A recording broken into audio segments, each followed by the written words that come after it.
It's wonderful to see so many people in this space again. It's like actually we didn't have as many people in here for more than 15 months now. It's like, so it's really a pleasure and an honor to see you here at the public space at the Goethe-Institut. Dear Consul General, lieber David Gill, dear Alexander Wolff, dear Andreas Ströhl from Goethe-Institut Washington, dear David Detjen from Friends of Goethe, dear friends and honored guests. Welcome in the name of the Goethe-Institut to this year's Translation Award ceremony. Auf Deutsch, herzlich willkommen. We're here to celebrate Jackie Smith, to my left on the screen, and Jennifer Jensen here in New York for their outstanding literary achievements. My name is Jörg Schumacher, and I want to thank everybody who has made this event possible, starting with the Foreign Office in Berlin, the donor of the Helen and Kurt Wolff Prize since 25 years, and the Friends of Goethe New York, supporter of and donor of the Gutekunst Prize for Young Translators, represented by its Vice Chair David Detjen today, for their generous and long-standing support. I would like to thank the two juries represented today by Philipp Böhm for the Wolff Prize and Alta Prize, who will be online with a message, for the Gutekunst Prize, to make this possible today. It sounds like a cliche, but translators are builders of bridges between countries and cultures. Putting them in the spotlight and honor their pivotal role in cultural dialogue is the aim of this ceremony. As German Cultural Center, the Goethe-Institut fosters literary encounters and translation of contemporary German literature worldwide. Here in the US, we follow and support the work of both emerging and established translators and build a whole track for literary exchange, including the organization of literature events, workshops, translation support, or translators awards like today. Together with our friends from New Books in German and others, we believe that our work contributes to the understanding between our countries and the richness of the American literary landscape.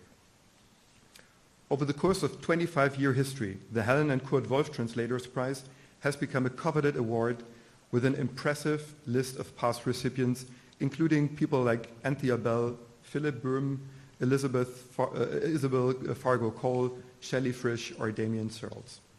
It awards $10,000 annually to an outstanding literary translation from German into English published in the US the previous year. We organized this event today with a happy and a sad eye. We're happy that we can host an award ceremony, at least with limited capacity and guests in person here in New York.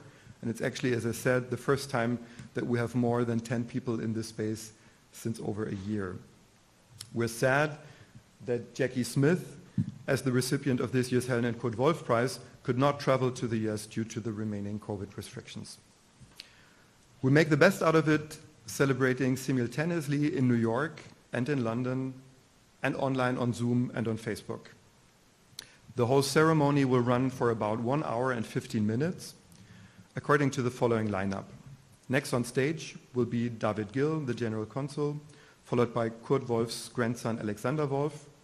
We then move on to awarding Jackie Smith with this year's Helen and Kurt Wolff Prize, introduced by Philipp Böhm, followed by a brief reading of the winning translation. Then we'll have the same procedure for the Gutekunst Prize with an online introduction of Jennifer Jensen by jury member Alta Prize and a handing over of the award through David Detjen from the Friends of Goethe. Before I hand it over to David Gill, I would like to thank the team of the Goethe-Institut, both in New York and in London, for organizing this event, namely Catherine Lorimer, our library director, Dean Whiteside, the program manager who guides us through the today's ceremony, Mark Paradise, our technician, Catherine Muller, answering the social media responses on Facebook and on Zoom, and last but not least, the Library and Information Director, Gosia Cabai, in London for hosting the ceremony in the UK. Last thing to mention is that if you're interested in any of the translations or books that we're talking about during this event or that you hear about during this event, We've got all these and many more. It's like in the library at the Goethe-Institut here in New York. It's like, so please feel free, if you're not a member of our library yet, just sign up. It's a perfect opportunity to do so, to read yourself into the books that you get to know about today or other interesting literature to come. Without further ado, I hand it over to David Gill. I thank you all for coming, and I wish us a wonderful day honoring translation between the US and Germany, and thank you all so much for being here. Thanks.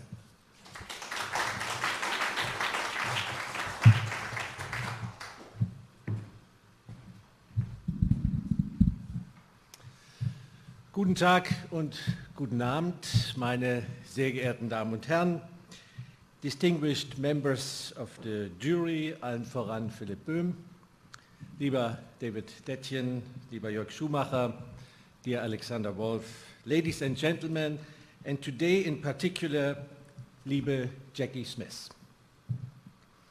It is a great privilege for me to speak to you on this auspicious occasion of the 25th anniversary of the Helen and Kurt Wolff Translators Prize.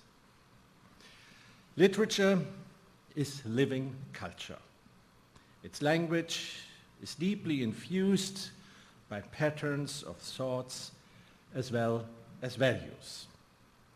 That is true even when we read about things, cultures, states, and life realities that are lost. We certainly all realize that a straightforward conversation from one language into another is hardly simple. When reading literature in translation, we have to be able to feel and explore the author's style, the deep cultural realms, as well as take part in a unique discourse with the original. Such an endeavor, however, needs champions like Jackie Smith. Today we are celebrating her outstanding literary translation from German into English. In her skillful translation of Schalansky's An Inventory of Losses, Jackie Smith not only masters the right words and expressions, she captures the author's mind and guides her, may I say, like a friend, reliable and true from one language to the other.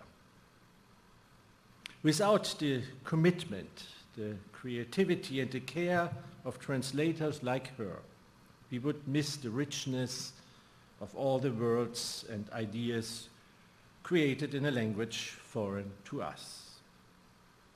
I admire this kind of artistic skill, knowledge, and gift that we salute today.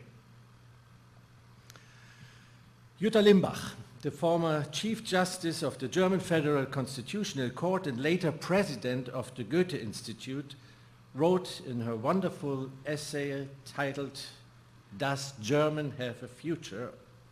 Our Language in a Globalized World," published in 2008, and I quote, "Speaking in many tongues promises an intellectual gain. If we only had one language on earth, we would soon run out of things to say to each other." I suppose we all agree with Jutta Limbach. We all have experienced how the use of different languages broadens our perspective. And bringing these perspectives into a fruitful debate is what writers, translators, publishers, the colleagues of the Goethe-Institut and their sister institutes from so many countries, and diplomats share as a fulfilling and an extremely important task. Dear Jackie Smith, I take great pleasure in applauding you here today. My heartfelt congratulations to you. I would also like to use this opportunity to thank you again for sharing, translating, and bringing German literature into the English world. We very much look forward to more. Thank you.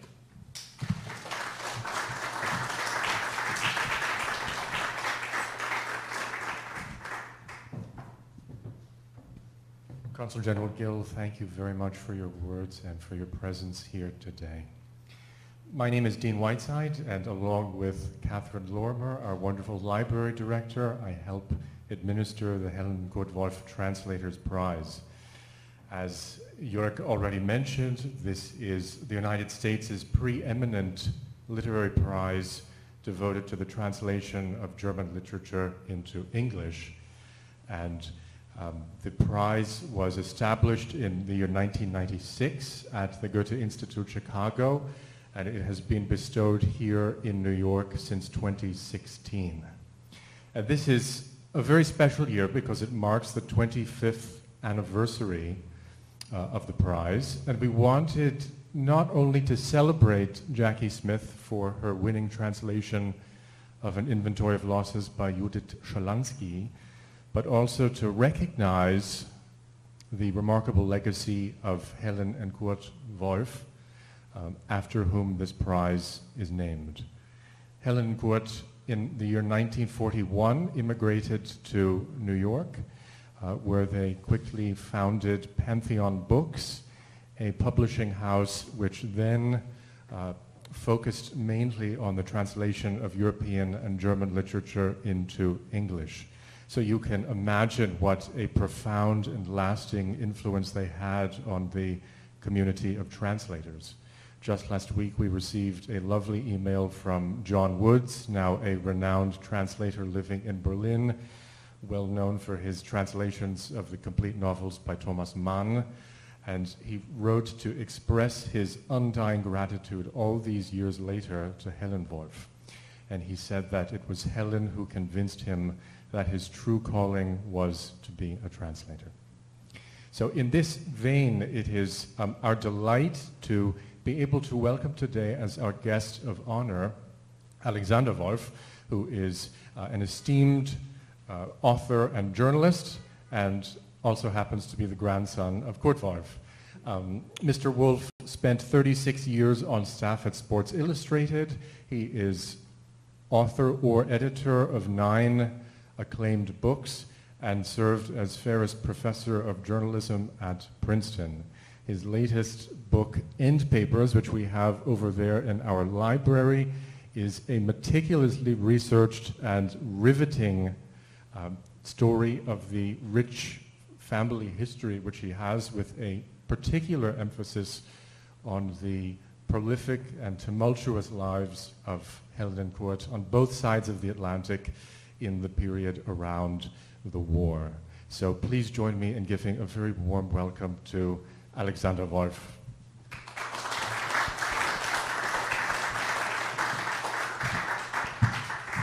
Thank you so much, Dean. Thank you, Mr. Consul General and Dr. Schumacher, for inviting me today, and greetings to members of the jury, Institute staff, friends and guests here and abroad who are joining us. This is precisely the kind of event that Kurt Wolff would have kindled to. An intimate gathering dedicated to the reach and touch of books amidst the fellowship of those who love books, and pulled off not only despite uncertainty in the wider world, but in a kind of defiance of it. My Opa Wolff would be at the head of the line, toasting each of today's honorees, foremost, of course, Helen and Kurt Wolff Prize winner Jackie Smith, but each shortlisted translator too, and Jennifer too, with an eye to the future. When I realized that the bibliography for my recent book cited the work of no fewer than 8 winners of this prize, I shivered at the depth of the connection. So this afternoon, I submit to you some dialogue from a marriage. The exchange took place on the morning of October 17th, 1962, between Kurt Wolff and my step-grandmother Helen Wolff, freshly awake in their room at the Hotel Beau Rivage in Lausanne in Switzerland. Kurt, in German. Ich habe einen merkwürdigen Traum gehabt. I had the most remarkable dream. Helen, ich auch, me too. Kurt, ich träumte, ich schreibe einen Roman. I dreamed that I wrote a novel. Helen, ich auch. Kurt, ich weiß auch noch den ersten Satz. I remember the first sentence. Helen, ich auch. Kurt, es gibt Tage, von denen wir sagen, sie gefallen uns nicht. There are days of which we say they don't please us. Helen, in English, some days are more dreadful than others.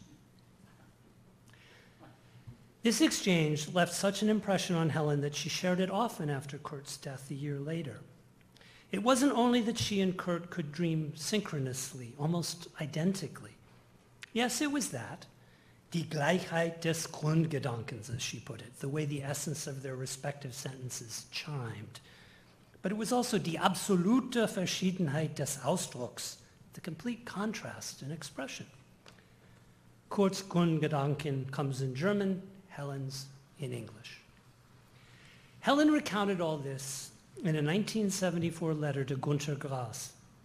She had shared the story with him orally during a face-to-face in Frankfurt a number of months earlier, and Grass had asked her to write it down. She told the story to me once too, but I'm everlastingly grateful to Grass for urging her to put it to paper and that it's preserved in the Steidl Verlag collection of their correspondence. In her letter to Grass, Helen goes on. Kurt's opening sentence is, I believe, a quotation from Goethe, or at least in the style of Goethe. Mine, quite notably, is in English. I often dream in English, especially if I wish to formulate something in my dream concisely. It's left to me these many years later to postulate that in their REM sleep on the banks of Lake Léman in 1962, as October 16th edged into October 17th, Kurt and Helen were passing translations back and forth across the pillow, doing jointly, subconsciously, what those who would someday be recognized with this award do in very conscious solitude, extrapolating a second manuscript from a first, testing out transactions between German and English, measuring and annotating the distance from one port to another. English was my grandfather's great white whale. He was a compulsively social man, no more at home than in the salon, engaging in the parry and thrust of good conversation. His clunky English was the abiding curse of a turn-of-the-century gymnasium education, which privileged the learning of classical languages over modern ones. I cannot imagine doing what he did in his New World adventure with Pantheon Books, publishing bestsellers in a language he hadn't fully mastered. He could do that only because of Helen, sui generis, and one other class of people, the translators in whom they together placed complete trust. Storm and catastrophe would cast Kurt far from Germany to the outer reaches of the gravitational pull of the language of the books he had so loved and honored, first beginning as an adolescent in Bonn by collecting them, and then in Leipzig and Munich by publishing them. Until the night the Reichstag burned, Kurt seemed not to suspect that his fate would be that of publisher in exile. Not so Helen. She had been raised to be a survivor, scrappy, prudently suspicious, relentlessly practical. She seemed to live life on perpetual alert. She collected modern languages, tossing them into her toolbox. This woman, born in a village in Serbia, raised in the Ottoman Empire just before World War I, would come to regard each learned language as a kind of protective coloration. 31 years ago last month, here in Manhattan, Helen delivered a talk to an audience much like ours today. It contained a tour d'horizon of her life in publishing, and for a title she borrowed, felicitously enough, from Goethe. She called her address Wahlverwandtschaften, elective affinities. As she said that day, and I quote, "This profession means more than selecting, publishing, and promoting the written word. It is a personal idiosyncratic and depends on a web of human relationships based mainly on affinity. You respond or don't respond according to your sensitivities and preconceptions, and the same vice versa is true of the writers you deal with, the agents and foreign publishers you connect with, and all your colleagues whom you have to draw into the conspiracy of making public the unknown and make it known, unquote. Translators are among those co-conspirators ensnared in this vast plot to make public the unknown. Indeed, they serve as the deepest of undercover operatives. And isn't the text of a translation really one lengthy elective affinity? Isn't the rendering of German into English, in fact, the business of like finding like, practiced with excruciating care? Even if the German in Kurt's dream was perhaps a little more elegant when set alongside the English in Helen's dream, which was perhaps a little more concise. To you, all of you, whether holders of this prize or aspiring winners or simply champions of the art and craft that we celebrate today, here's to you and your dedication to the search for such virtues as that golden mean between elegance and concision. And here's to your commensurate attention to authorial intent and nuance and connotation and the dozens of other contingencies you weigh and calibrations you make as you do your work. It is largely unsung work, but we sing of it today. Sing the unsung as Helen and Kurt worked to make public the unknown and make it known. Herzlichen Dank, and thank you.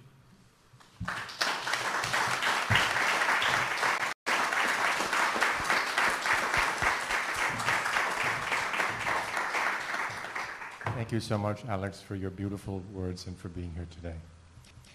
I'd like to turn now to recognize our extraordinary jury without whom this prize would not be possible.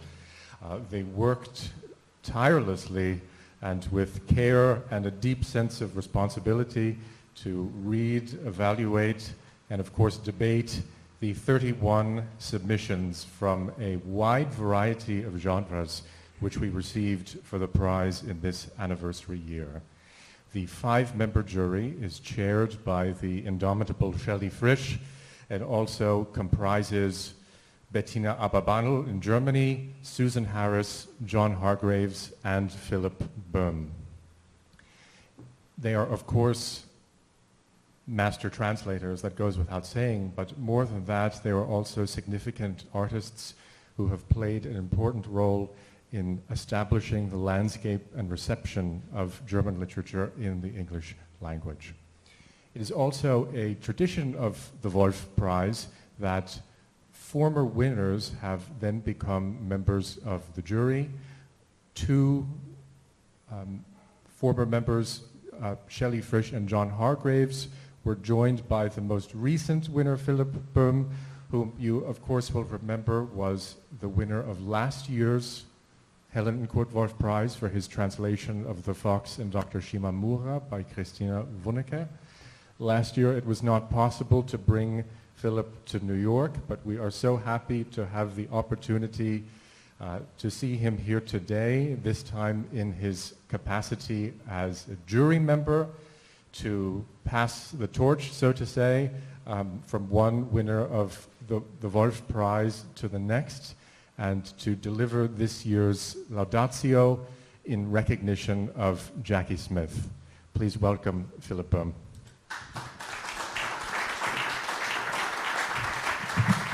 Thank you, Dean. That's very kind of you. Hi.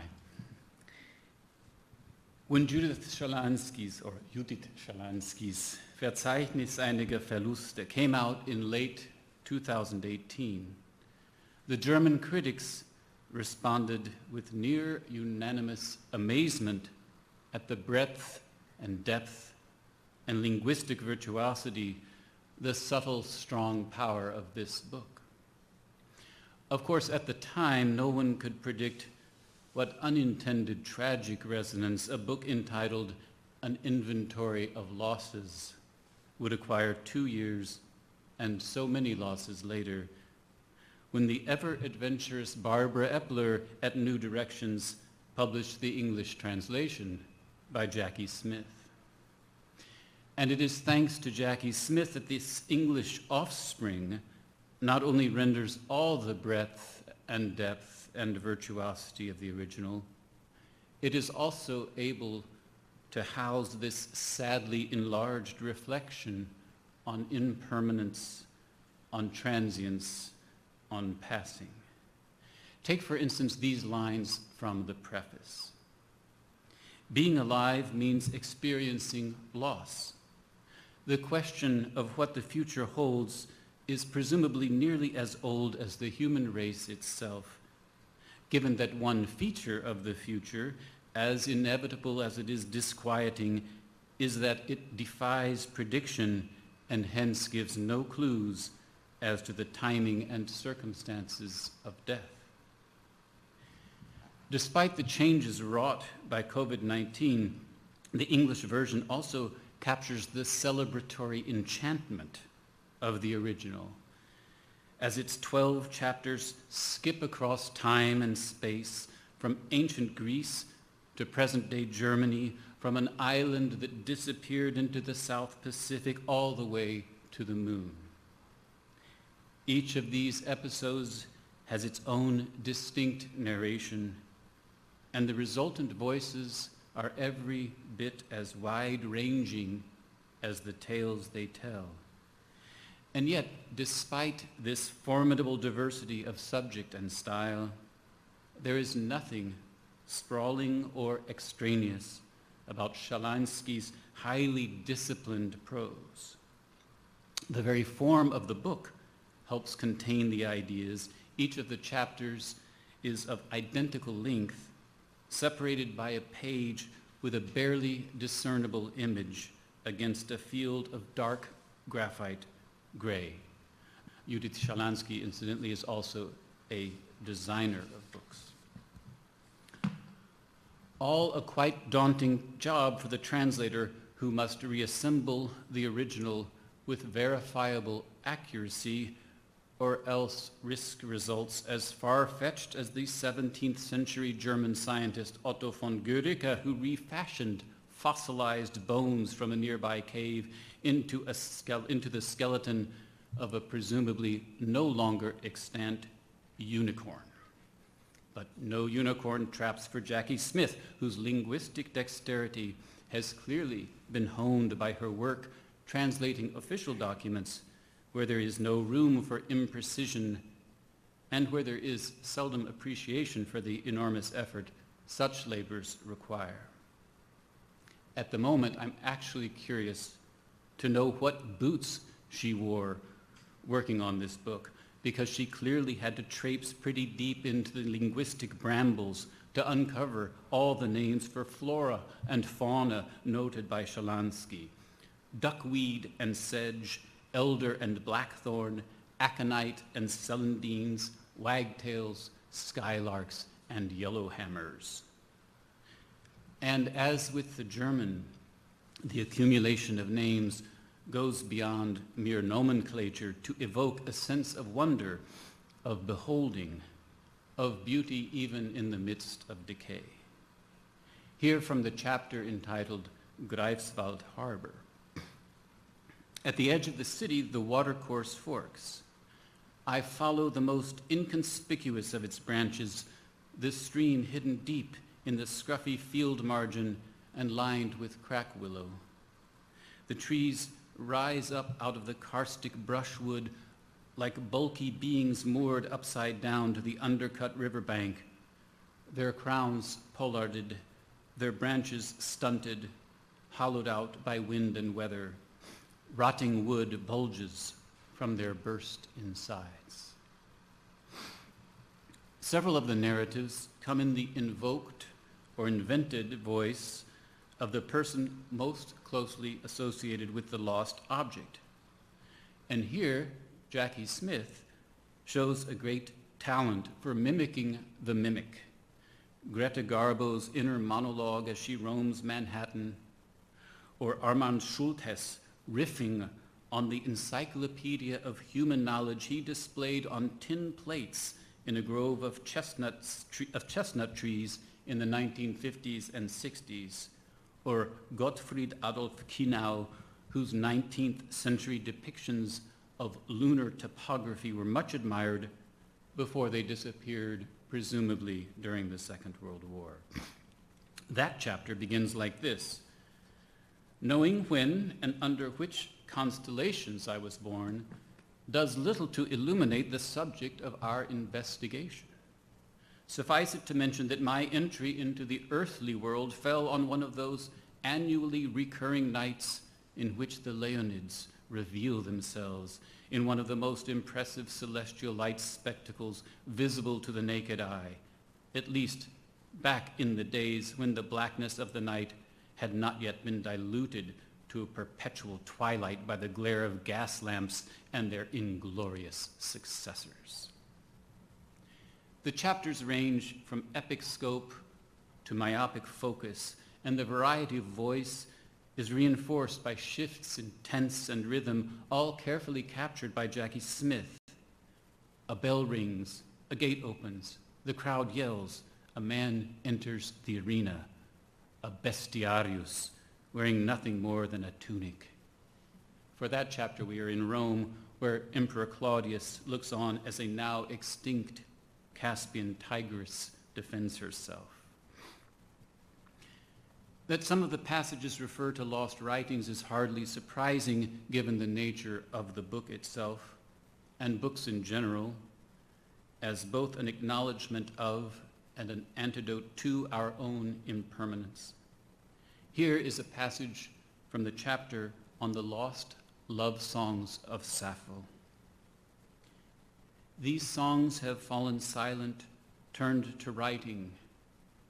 Greek characters borrowed from the Phoenician, dark majuscules carved into clay earthenware in a clumsy schoolboy hand or copied onto the pith of the woody wetland grass by a diligent professional using a reed pen, and delicate minuscules written on the pumice-smoothed, chalk-bleached skins of young sheep and stillborn goats, papyrus and parchment, organic materials which, once exposed to the elements, eventually decompose like any cadaver. Along with the book's meta-meditations on writing come the author's musings on her own past, memories of growing up in the now extinct German Democratic Republic, of playing in a village cemetery. I duck down, run my fingers over the smooth stone, feel the rough indentations of the chiseled letters, and wait for the improbable. I wait to be found. I want to be found. I'm afraid of it. I hope that these passages I've been citing give at least a hint of how well the translation conveys the musicality of the original text, the careful attention to melodic line and rhythmic structure, the range of dynamics from animato to doloroso, all within a plangent minor key so evocative of yearning and so inviting to reflection. In recent years, many metaphors have been called upon to characterize the art and craft of translation. Here, that of conductor may come closest to describing what Jackie Smith has achieved, setting the tempo, shaping the sound, and integrating the various sections to transmit a unified work originally composed in another language. My suspicion is that she is a musician herself, a suspicion bolstered by a curious line I read on the CV I requested, which mentions rock music gigs as an area of interest. Before closing, I'd like to take a moment on behalf of the jury to recognize the other translators whose works we had the pleasure of reading, and in particular, those we chose to include on our short list. Jefferson Chase for his compellingly clear rendering of Volker Ulrich's mammoth Hitler biography, Tess Lewis for her subtly sly and appropriately arch version of Jonas Lüscher's Kraft, and Imogen Taylor for her impressive cross-cultural negotiation translating Sascha Marianne Salzmann's Beside Myself. Congratulations to them and to their publishers, thanks to whom this particular species of Wolff is far from extinction. Finally, I'd like to celebrate the prize itself, and as we hear now, observing its 25th anniversary. Our jury's chair, Shelley Frisch, put it best when she wrote, "The field of translation has been blossoming in recent years with new translation studies degrees, certificate programs, and increased translator visibility, as evidenced by translators' names appearing on book covers and in promotional materials and book reviews, and by translators participating more actively in book launches and panel discussions. Helen and Kurt Wolff, who did so much to awaken interest in and nurture foreign literature in the United States, would have been pleased by these developments, and this Translator's Prize, established in their names and administered by the Goethe-Institut, has done a great service in bringing together the translation community, spreading the word about outstanding works in German, and shining a light on translation and translators. And with that, we'll shine the light all the way across the Atlantic and welcome Jackie Smith. Thank you.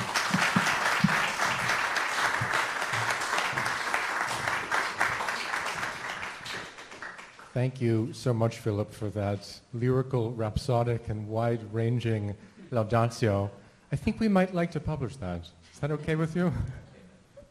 And our thanks go to you and your colleagues on the jury for the incredible dedication and care that you bring to this prize.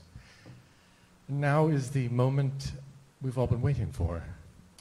To echo Jörg's sentiments, we so would have liked to be able to welcome Jackie Smith in person in New York. Unfortunately, the international travel restrictions do not yet permit that, but we are, through the wonder of technology and the help of Mark Paradise, our great tech guy over there, we will now go over the Atlantic and join the Goethe-Institut London, where Jackie Smith is on hand to be presented with the 2021 Helen and Kurt Wolff Translators Prize by Gosia Cabai.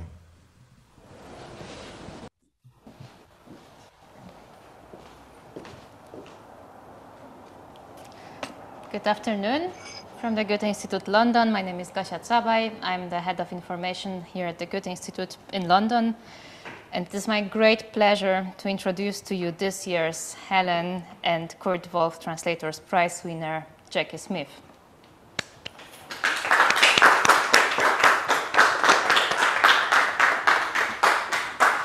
Jackie, we are terribly sorry you couldn't go to New York.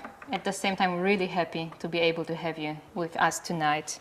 And I'm honored to present you with this award. Thank you very much. Thank you.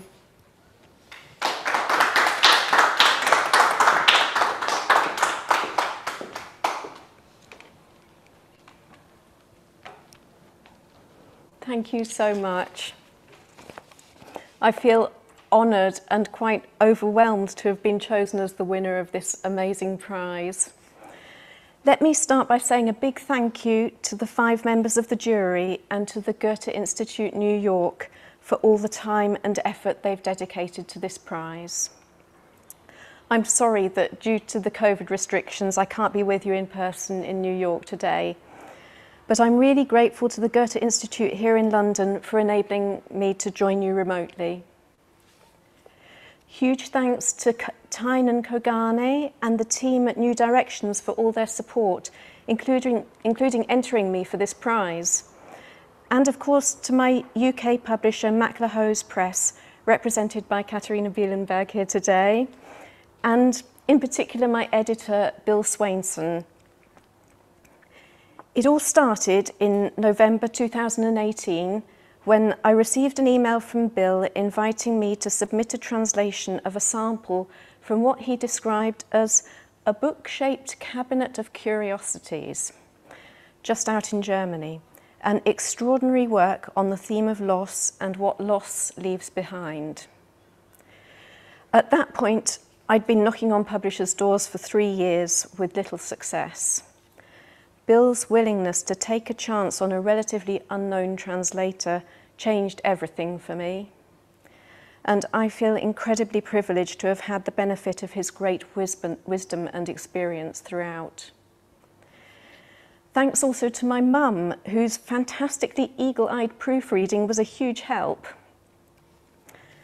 But of course, my biggest thank you of all goes to the author herself. I was extremely fortunate to be able to meet Judith while I was working on the translation. I was approached by the Europäisches Übersetzerkollegium in Strahlen in Germany to take part in a week-long workshop bringing together the author and all the translators from around the world who were translating her book at the time. It was the perfect opportunity for us to learn more about the thinking behind the book and put all our questions to Judith.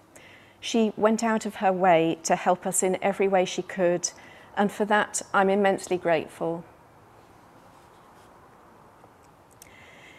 If you've read the book, you'll probably have an inkling that translating it was not without its challenges, and you'd be right. The first thing many people would notice is the precision and density and complexity of the prose. And at times it certainly took some linguistic gymnastics to render it into English. And what about those long sentences? A page long in 1 or 2 cases. Some have suggested that for the reader's sake, these ought to have been broken down into shorter sentences. But I wasn't so sure. Judith could have written shorter sentences if she'd wanted to. By breaking up these sentences, I would have changed the texture of the writing. I would have interrupted the gentle rhythms and rolling flow of the prose and given the English reader an altogether different experience than the German reader. It would have seemed like a betrayal, another loss to add to the losses that the book mourns. And so those lengthy sentences stayed. Here's a passage I like, for example. It's the opening to the piece on the lost writings of the prophet Mani, in which the narrator sets the scene in ancient Babylonia.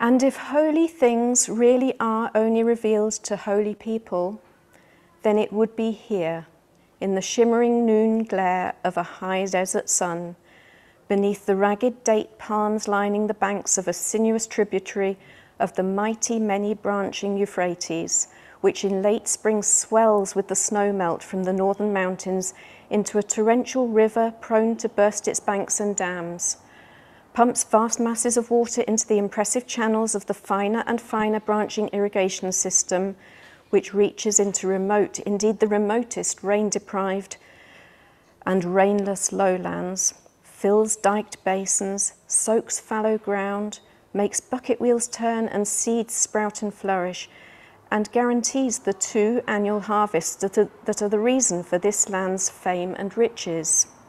The corn, the mountains of pomegranates, figs and dates that float downstream on countless hundreds of rafts until the watercourse, reaching the marshy delta, is united with its twin river and flows swollen towards the sea.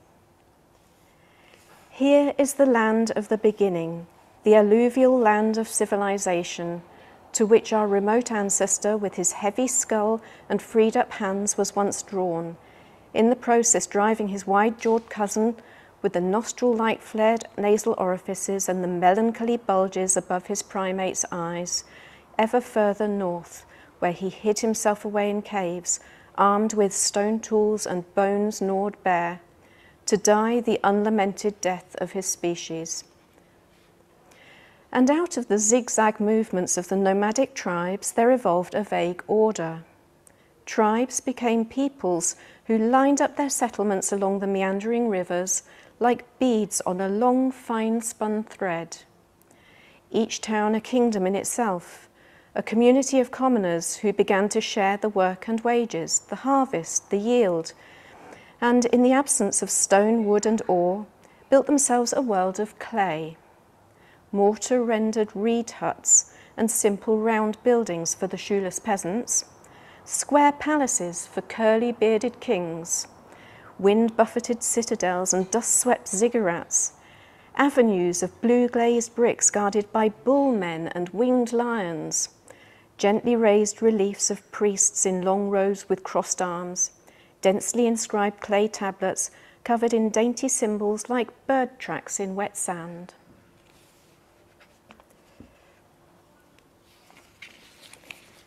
The 12 texts were also chock full of historical, cultural and nature references that needed to be just right in English too. So I found myself researching, say, the correct English names of ancient Greek writers and philosophers one day, and 18th century nautical terminology the next. The Greifswald Harbour essay describes a walk tracing the course of a river and is full of minutely detailed observations of nature, so this threw up particular challenges. When the dictionary failed me on plant species, I resorted to tracking them down by their Latin names. Descriptions of birdsong also had to be spot on, so I listened to recordings to discover whether the wind chat is more of a warbler or a whistler, whether the song of a chaffinch sounds more like piping or chirping, and so on. Encyclopedia in the Wood, the piece about the loner artist and his private obsessions, caused me a rather more unusual research issue. At one point, I had to close my office curtains because I didn't really want the neighbours to spot me looking up technical details of fetish equipment. It wasn't just about getting my facts right. It was about finding the right voice for each piece. The book has been described as genre-defying, and that's very much the case. It includes elements of memoir, fiction, academic and historical essays, nature writing, philosophical meditation. Perhaps the most fun and most challenging piece in terms of voice was The Boy in Blue, which consists of a fictional interior monologue by Swedish-American actress Greta Garbo as she strolls through Manhattan having a good old moan about her fading youth. I think my favourite piece, one which called for a very different narrative voice, is Kienau's Selenographs, a wildly inventive story which appeals to my romantic streak. In it, a 19th century Bohemian botanist employed on a royal estate develops a fascination with the moon and ends up living there as a kind of curator of lost objects.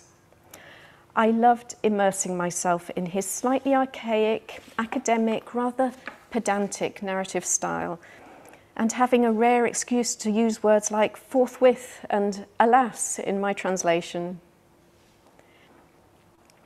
I guess my overall aim was to try to produce a true reflection of the original text, to stay faithful to it, not just in my word choices, but also, where possible, in the general flow and flavour of the prose.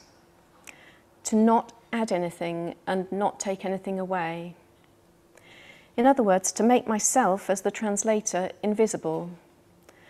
After all, it's often been said that invisibility is the hallmark of a good translator. In the words of Norman Shapiro, a good translation is like a pane of glass. It should never call attention to itself. Lucy Hughes Hallett, the head judge of this year's International Booker Prize, recently described translation as the most modest and self-effacing of literary arts. And as a person who's naturally a little timid and reserved, it suits me not to call attention to myself.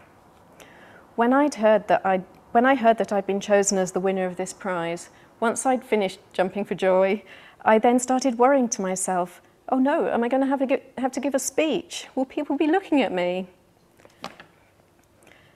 Yes, this prize does put the translator in the spotlight, but actually, what an important and wonderful thing it is to honour the painstaking, highly skillful and creative work of the translator that so often goes unnoticed.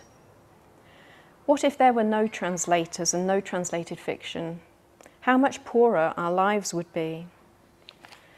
Translation brings us a taster of other countries, other cultures. It tears down the barriers between ourselves and others and lets us actually get inside the heads of people from beyond our own sphere of experience.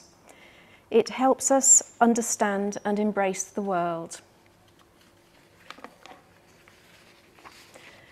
Let me finish with an excerpt from the piece about the sunken island of Tuinaki.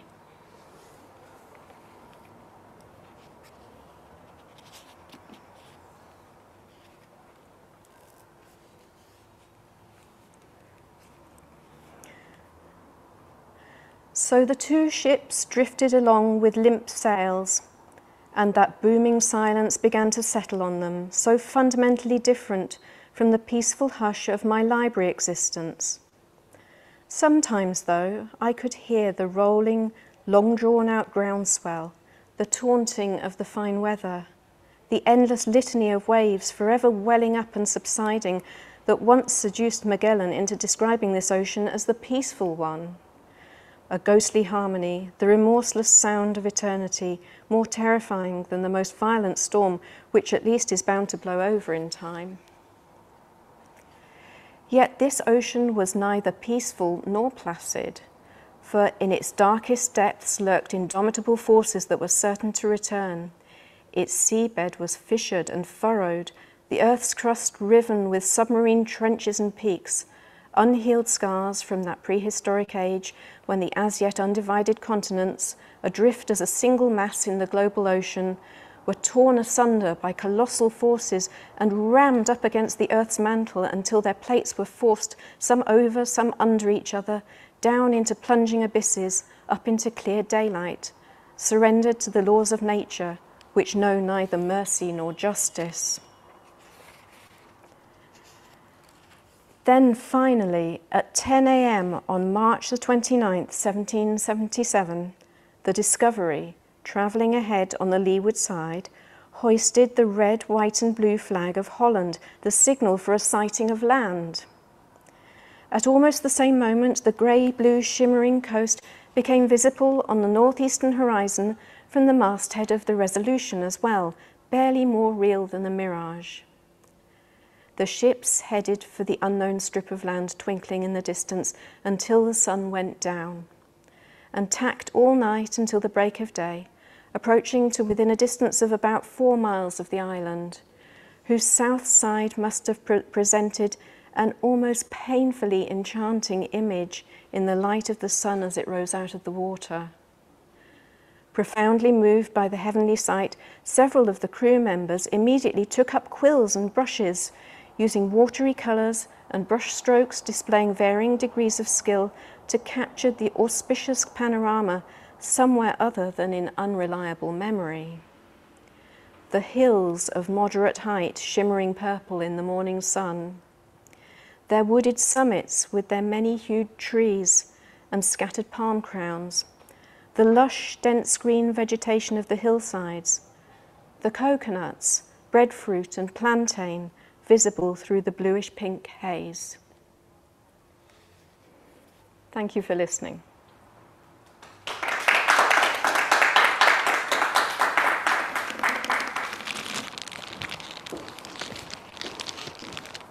Thank you, Jackie, for this wonderful speech. This came for you this morning, straight from New York. Thank you so much. Thank you.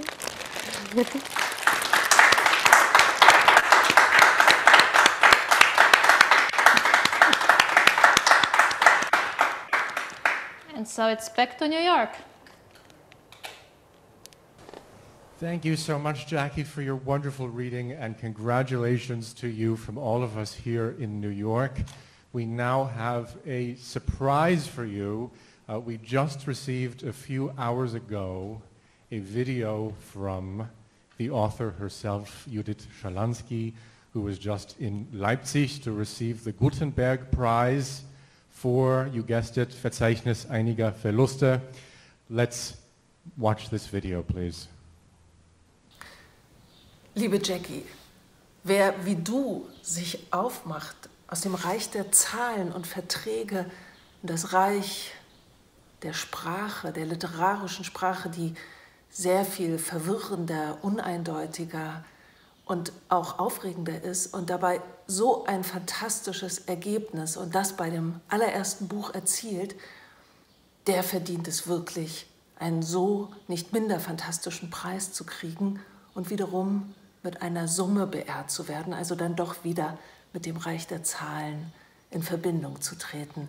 Jackie, ich gratuliere dir von Herzen zu diesem hochverdienten, wunderbaren Übersetzerpreis, den Helen und Kurt Wolff Translators Prize. Meine liebsten Glückwünsche aus Berlin. Ich bin dankbar, dass du diese wichtigste aller Übersetzungen vollbracht hast auf diese unnachahmliche Weise.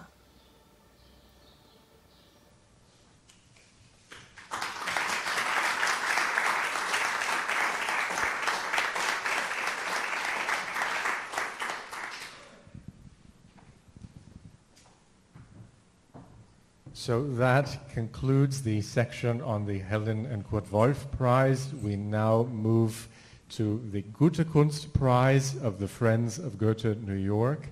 And we are so pleased that this year's winner, Jennifer Jensen, has made it to New York today.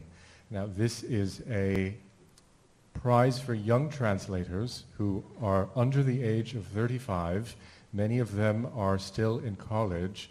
Jennifer is a PhD candidate in Germanic Studies at the University of Chicago. And the purpose of this prize is really to find outstanding young translators and to bring them into contact with the broader publishing and translating worlds. Jennifer won this year's prize for her translation of an excerpt from the novel Couscous mit Zimt, which was the debut novel by Elsa Köster. And all of the applicants submitted their translations anonymously, which were then adjudicated by our three-member jury of Tess Lewis, Jeremy Davies, and Alta Price. And Alta is a great example of a former winner of the Gutekunst Prize who has gone on to become a renowned and accomplished translator in her own right. And in representing the jury, she has recorded for Jennifer and for you, the audience, a laudatio greeting as well from Chicago. Let's hear it. Es war mein Land. These 4 words are the first sentence of the passage candidates translated for this year's Goethe-Kunst Prize. They might seem straightforward, but their apparent clarity refractively carries us to the core question of what translation is, or what it can be. The German term Land can indeed be land in English, but it could also be country, or nation, or state, or any number of related terms, depending, of course, on the context. These distinctions may seem obvious, or utterly vexing, or both. Parsing such nuances and placing them into the most suitable linguistic solution is one part of the translator's many tasks. If you hear an echo of Walter Benjamin in the words translator and task together, you have translator Harry Zahn to thank, and I'd add that his version's title of that essay, The Task of the Translator, is rather catchier than Benjamin's Die Aufgabe des Übersetzers. So was this felicitous phrasing a product of Zahn's ingenuity, or the particular possibilities English offers that German doesn't, or some combination of the two? I'd say it's all of the above, and this all of the above instinct is one of the factors that led me and my fellow jurors, Tess Lewis and Jeremy Davies, to select Jennifer Jensen for her lithe translation of Elsa Köster's Couscous mit Zimt. Couscous with cinnamon charts the fascinating lives and emotional connections bonding the Bélanger family. Grandmother Lucille, Mamie, was born in France but grew up in Tunisia. Her daughter Marie was born and raised in Tunisia as a pied noir, but fled with her family to France following Tunisian independence. Marie's daughter Lisa was born in Germany, raised by her mother and a German father in Berlin, and only learned French as a teenager. Following the deaths of Lisa's mother and grandmother, she inherits Mamie's apartment in Paris. During her trip to settle the estate, Lisa recalls episodes from their lives and her own, and other family members arrive with alternate tellings of the family lore. She also sees Europe's current refugees, and her story within the story is punctuated by Marie's first-person tales from her life, including her own flight from Tunisia, her participation in the uprisings of May 1968, an abortion at 20, and her subsequent alcoholism and attempted suicide. As the novel ends, Lisa may or may not fly back to Berlin. It's an open question. Jensen captures Köster's natural style and engaging voice while maintaining the French flavors sprinkled throughout the German original. Conveying the character's intimate spoken tone takes great sensitivity, and Jensen strikes the right balance, staying at an effective remove from the original, not so far as to verge on transgression, but far enough to have a persuasive, colloquial feel. The original is literary, yet has a spoken quality that is challenging to maintain in translation. Elsa Köster's text combines sharp insights into vastly different cultures through distinctive characters' voices, and Jennifer Jensen's translation honors their interwoven stories with strongly crafted sentences. I know from personal experience how prizes like this one, now in its 11th year, can help support the often unacknowledged practice of translation. The jury commends Jennifer Jensen for her work and hopes this distinction becomes the first of many for both author and translator. Köster's novel is especially relevant as so many North Americans reevaluate old ideas of identity and belonging, and Jensen asked all the thorny underlying questions. Who is speaking to whom? About what? And then when, how, and why? Can the reader even know? Returning to that first line, we appreciated Jensen's bold approach, which captures the physically and politically charged ambiguity of the original. It was my country, my land. Congratulations, Jennifer.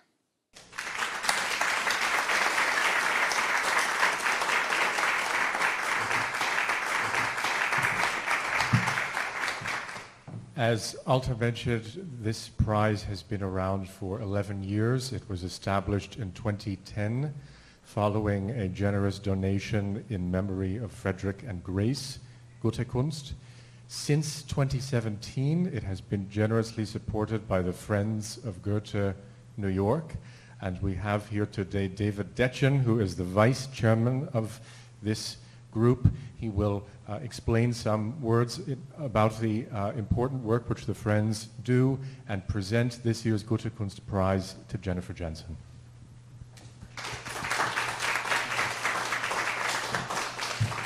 Thank you, Dean. Before I give Jennifer her Zeugnis or certificate, I thought I would explain a little bit the connection between the Goethe-Institut and the Friends of Goethe. The Friends of Goethe is a New York not-for-profit corporation that was founded a little more than 15 years ago at the instigation of one of the former directors of the Goethe-Institut, back when the Institute was located in the infamous 1014 Fifth Avenue, which is now being completely renovated for other purposes. The Friends of Goethe were organized with the mission and goal of collecting tax-deductible funding from various sources and making that funding available to the Goethe-Institut here in New York so that the Goethe-Institut could expand its activities beyond those constraints that the budget of the Goethe-Institut otherwise would impose upon the scope of activities of the Institute. Over the years, the Friends have, in fact, contributed hundreds of thousands of dollars to the Goethe-Institut for a variety of different projects. Let me just give you 3 or 4 examples. For a long time, we funded the staffing at the auxiliary locations that the Goethe-Institut had on Ludlow Street and in the Wyoming building. Those were facilities that the Goethe-Institut had in order to have additional exhibitions and performances in connection with the cultural program of the Institute. We also helped fund conferences of high school German teachers here in the United States, where they came to the Institute here in New York when it was on Spring Street, and discussed various aspects of teaching German to American high school students. We helped fund the commencement of the e-library that the Goethe-Institut has here. And one project we had, which is especially apposite for this particular day, is that the Friends helped fund the publication of a catalog for a joint exhibition with the Leo Baeck Institute here in New York on German language publishers in exile here in the United States during the course of the Nazi regime.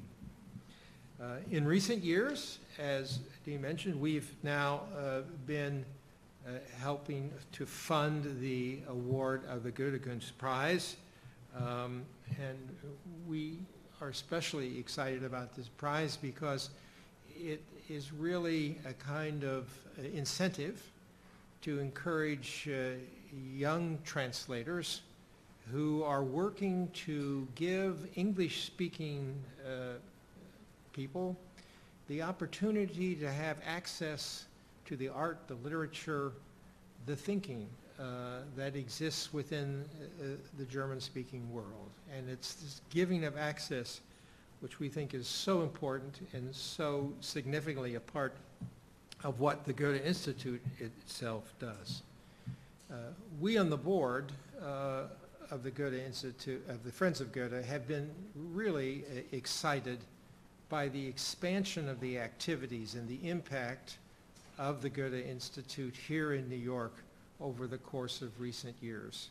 And one of the really exciting aspects of that expansion of impact and activity has been the way in which the Goethe-Institut now reaches many more young people, especially young Americans, here in New York with its various programs and activities.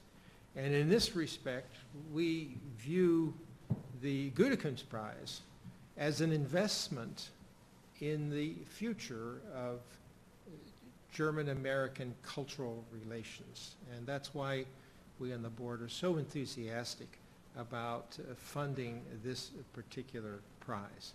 So Jennifer, I'd like to ask you to come up and I'll give you this certificate, and then you're allowed to say a few words in response. So this is the 2021 Gutekunst Prize of the Friends of Goethe in New York, and it's presented to you for your translating excellence. Thanks very much.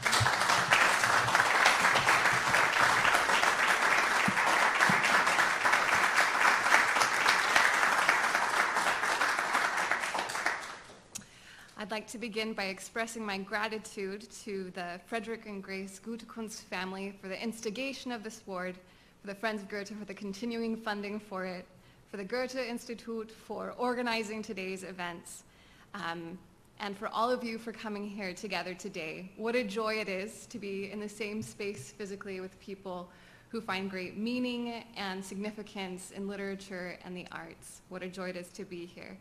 And of course, a special thanks to Elsa Köster for sharing her thought-provoking and beautiful prose with us. Couscous with Cinnamon was a pleasure to read and an even greater pleasure to partially translate. As Alta Price has already shared, Köster's novel tells the story of the Bélanger family, stretching across 3 different generations and taking place in the French colony in Tunisia, and then traveling to Paris and Berlin and back to Paris. Throughout the novel, the inability to understand the language of another is representative of a greater failure to connect and to understand the cultural identities and experiences of another. For the German-born Lisa, her inability to speak or understand French becomes emblematic of her inability to comprehend her own family history. Her uncovering of the events of the past and her increasing empathy for her own now deceased progenitors occurs contemporaneously with her growing proficiency in French, the native tongue of her mother and grandmother. It is through the process of moving beyond the limits of her own Muttersprache, her own native language, and into that of her mother's, that she finds greater compassion and understanding, both for her family and for the marginalized immigrants and refugees in Paris. As a translator, this left me with a difficult balancing act. How was I to translate a text that in itself seems to call for the importance not of translated works, but of the polyvocality of multiple languages? Kirste's novel presents a solution to this dilemma.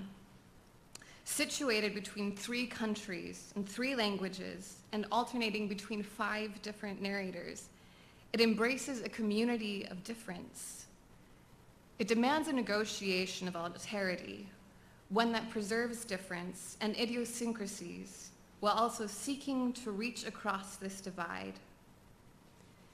It is within this context that I felt my work as translator could best be understood. At times, translation is criticized as a colonial pursuit, one that seeks to take ownership of a work of literature, to exoticize its difference while also erasing its unique characteristics in form and content in order to make it more palatable to the target culture. Yet I believe that thoughtful translation can highlight places of connection while also preserving difference. And it is within this framework that I find translation has its greatest social potential.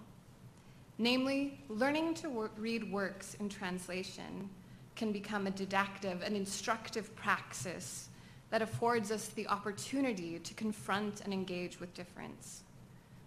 The space the translated work creates is one in which we as readers learn to approach others without the violence that stems from fear, without the immediate assumption of superiority that homogeneous and hegemonic cultures presume, and with a humble willingness to submit to another. You will forgive me for the seeming naivete of this position. Certainly, I don't believe that even the most compelling translations have the power to fix all social ills and injustices, nor do I believe they absolve us of the cultural work necessary to right wrongs and to amplify the voices of the oppressed. What I do believe, however, is that learning to confront and interact with difference in one arena prepares us to encounter it with grace in another.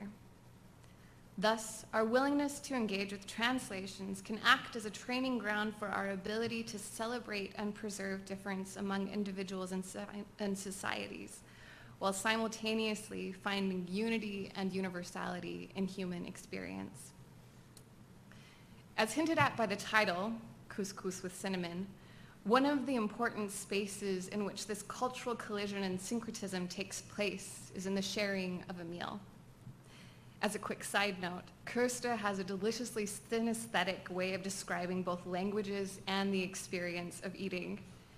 Each time it happens in the novel, and it is not infrequent, I find myself slowing down and relishing the language just as the characters do their food. If we had more time, we could discuss the role of food and pleasure in uniting people, but alas. The section I've elected to read today describes this experience in 2 different contexts, that of a French family and that of a native Tunisian. As Marie negotiates her identity as Tunisian-born French colonizer, she encounters both a sense of isolation through language, as well as a sense of belonging through communal practice. What Kirste presents us with in the rest of the novel can be seen as an attempt to negotiate this unity and difference, an attempt to highlight both the universal and the particular, a task that is as messy and imperfect as it is important.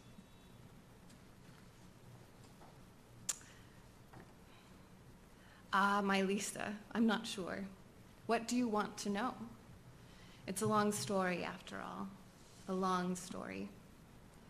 I had a wild life in Tunisia, ma petite chérie. I roamed the fields alone, free from any watchful eye, and I spent most evenings with the Arabs, with Ulima's family. Ulima was our nanny, our nunu. She spent the days with us, and I was very fond of her. She would wrap me in a bed sheet and then pull on one end, spinning me quickly so that I tumbled out onto the bed. I found it very amusing. We played it often before my sister Solange was born. Most evenings, she and her family ate with us, as Mamie insisted on cooking the most magnificent dishes: poulet au citron, roast veal, lamb cutlets, cassoulet, and of course, her famous couscous. My father would ring the bell, and then the workers would come in from the fields, clean themselves up, and sit down at the table with us. They enjoyed eating with us, my Nunu, her husband Suleiman, and their 3 children. I never played with the 2 boys, but I loved Aisha, their oldest daughter. Aisha was my own age. We grew up like sisters. By age 3, we were fighting over who got to play with the kittens. I admired her glossy, dark black curls. My hair was also black, but straight and boring. And while Mamie always cut my hair short in Tunis, Aisha's hair tumbled down her back, the curls often falling into her face as her almond eyes glared out at me. On the Fridays my Nunu didn't come to dinner, I would go to their small house at the end of the chili field. My father grew chilies along with the wheat. I would run down the hill and then the small path along the wheat field, not the boring wide lane our car always took, but the narrow path that went along the neighbors' olive trees. And I'd start to sprint. Olives to my right, chili peppers to my left, and the red earth below me so wonderfully firm that I believed I could feel myself dancing on the globe as it spun. Sometimes I stopped, picked a ripe pepper, and brought it to Aisha, knowing full well that she would make me take a bite of it. And of course, I would bite it. I had to prove to her that I was a real Tunisian like her. And then the heat would burn my tongue and my throat. I never asked for bread or water to cool it, though, never. I showed her I was one of them. We usually ate couscous at ulimas. Although I would never say it out loud, it tasted almost better than Mamie's because we ate with our hands and tasted with our fingers. I would stuff the sauce-drenched couscous in my mouth, take a bite of the Mère Goethe sausage, and then lick the red, greasy sauce from my fingers while smiling at Aisha, whose mouth was also completely red. Aisha would teach me some Arabic, most of which I've forgotten. Khobz is the word for bread. See, I still know that. I was always jealous of how Aisha and Ulima would move fluidly between French and Arabic. In the middle of a sentence, they would suddenly switch languages, and I would no longer understand until they, equally suddenly, would speak French again. Aisha felt sorry for me. You couldn't go through life only speaking French. That would be sad, she told me.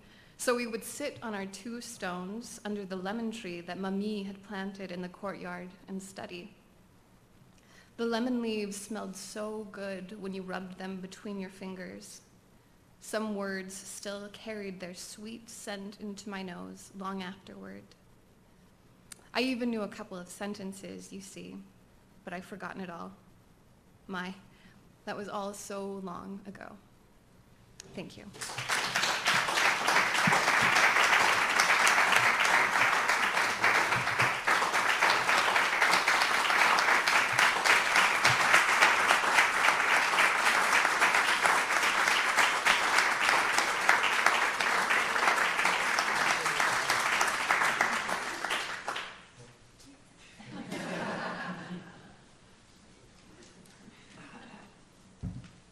So I think we're halfway through yet. No, it's like no worries. It's like we're through with the official part, and I thank everybody for participating. I'd like to say my congrats again to Jackie Smith and to Jennifer Jensen, and I would do what every Goethe director famously and with joy does, is like I would like to invite you to the bar. The bar is open. Thanks for coming. Thanks for joining today's event. It's like you'll find all of this in an edited version on our YouTube channels, and we'd love to have you here in this space as I can meet for another while today and share a glass for our translators, and see you again at the Goethe-Institut at another event or somewhere else in the city very soon. Thank you very much. Have a good day.